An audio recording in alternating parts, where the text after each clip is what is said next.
I want to talk about some ingredients of manifestation. And the first ingredients that I want to talk about is something that you might not be actually expecting, which is intuition. So I see intuition a major part of the manifesting process. And what I mean by that is that what is manifestation? Manifestation is to move the what's being created in the spiritual plane psycho-emotionally into the physical form. So everything that we see in the physical realm has once been in this sort of mental picture idea, but where the idea comes from the desire. Where the desire comes from the urge of the soul. So I personally like to really explain and talk about everything that we experience in this physical realm from a spiritual point of view, because without talking about things and everything from a spiritual point of view, I think the whole conversation is incomplete. And I have come to realize that what we are here to do is to create an expression, an experience in this physical realm, but the whole thing is to move the energy. Yeah, that's the only way that I can explain it, right? Move the energy from the spiritual realm, psycho-emotionally, into the physical form. Now, I have been sharing this idea that intuition is my first language. Technically, I speak three languages, Japanese and Spanish and English, but then those are additional three languages that I speak, but intuition is my first language. And I believe that each and every one of us, first language is intuition. Now, intuition is, for me, is a conversation with creator, conversation with God, conversation with the infinite universal intelligence. So you have this intuitive hit and you begin seeing different signs everywhere. And the way that the God can speak to you sometimes can be a voice. Yeah, it doesn't appear as a voice too much for me, but you start seeing signs, you start seeing coincidences, you start seeing having an idea, intuitive hit. And all those stuff is something that we want to be attuned to, because after all, what we are creating in this physical realm, I have the way that I see is that, this vessel that I have, the mind and the body that I have, and the identity that I'm forming, right? I'm producing these YouTube videos, different things, and you're watching, right? That this expression that I am creating is I am allowing that God energy to speak and flow to and through me. So it spreads and it transfer to somebody else and everybody else. And the moment I started to look at my life as something much, much bigger than my individual self, and the moment I started to look at my life and my life path as a story and a messenger. And sometimes I started to use the term spaceship because I have this song that I really love, sung by Leon Rhymes. And the spaceship is that, I am the spaceship to take everybody home, right? And the truth is that I am the spaceship to realize that you are a spaceship to take somebody else's home, right? So we're walking each other home is something that has been true for me.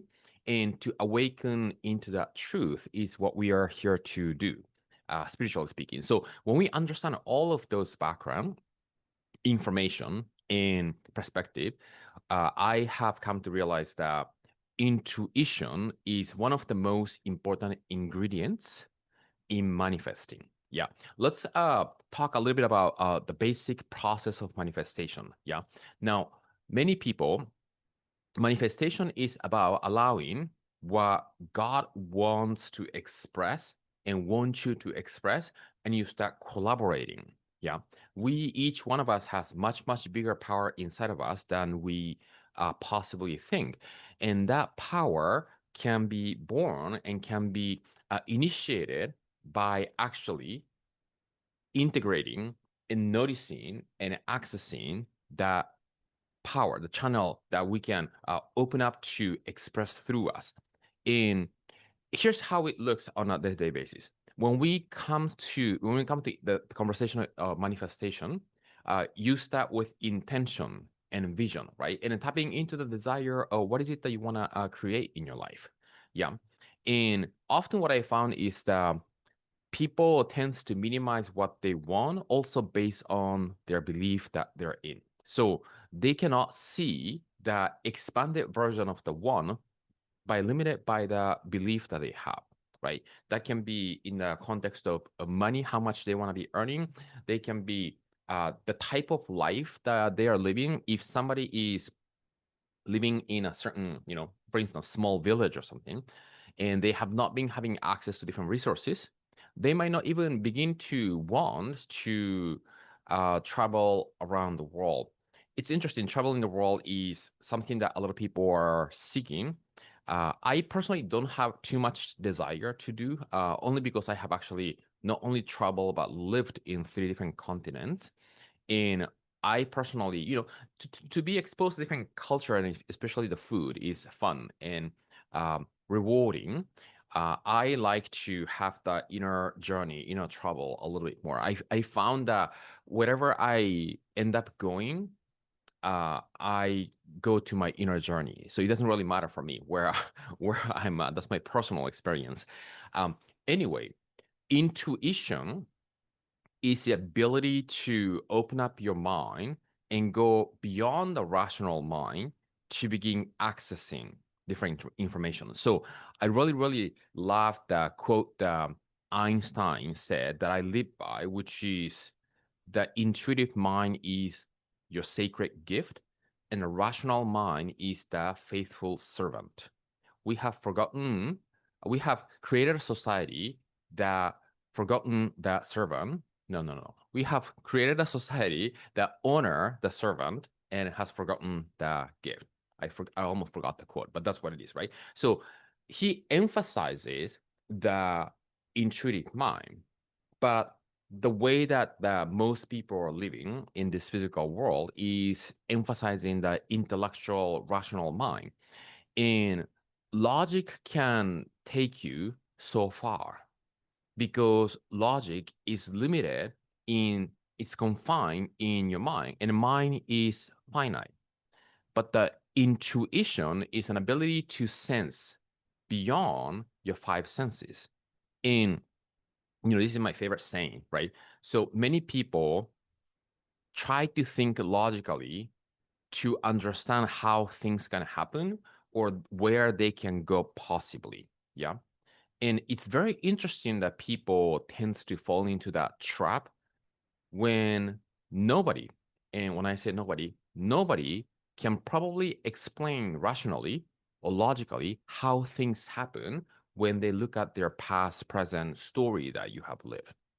Let's do a little bit of exercise together though. So when you look back your 5 years before life, 10 years before life, and in however long you have lived, can you rationally and logically explain how you met to this particular person or how you end up going to a certain place or how you ended up connecting with some sort of circumstance? Can you logically and rationally explain that? You probably cannot because that's not how it happened.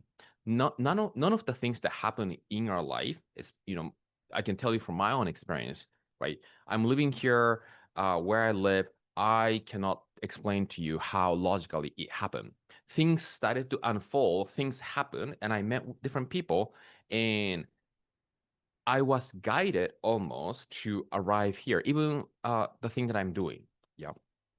So it's very illogical to try to think logically how the future will be created or unfold when nothing from the past that we experience happen logically. Does that make sense? Does that make sense how much we're kind of trapped into this sort of rational and intellectual mind, logical, rational mind, when nothing that we are experiencing in the moment to moment happens rationally? So we want to open up to that intuitive mind. We're going to go with the flow. We're going to have an open vessel to invite information inspiration to circulate to and through us, the more you are open to that, the less resistance you will have. The more you're open to that, the more creative state you're in, which is the opposite of survival state. And the more you are open to all the signs and informations that come to and through you, because you're in an expansive state, you will be in collaboration with God, with infinite intelligence. And that would be the first ingredients that I want to suggest to all of you to manifest with ease. Yeah, that's the key. We're not trying to manifest with resistance, but manifesting with ease, because the intuitive mind is a sacred gift and the rational mind is the faithful servant. We have created a society that honor the servant and has forgotten the gift. Yeah. So let me know if you have any question, anything that spoke to you the most. And many people ask me, what is the best way to cultivate intuition? So intuition is not something that we need to learn how to speak. We already have one. So what's preventing to access the intuition is our rational and logical mind. So the best way that I can suggest to cultivate or to access the intuition that's already inside of you is to begin looking at how much we are rationalizing and logicalizing stuff that might be in the way that's dimming our intuition, and begin removing to try to understand logically how things are happening. And the more we exercise that, the more you will be comfortable leaning into intuition. This is another thing. Many people who are leading their life logically and rationally feels uncomfortable stepping into intuition because it feels uncertain. This is interesting.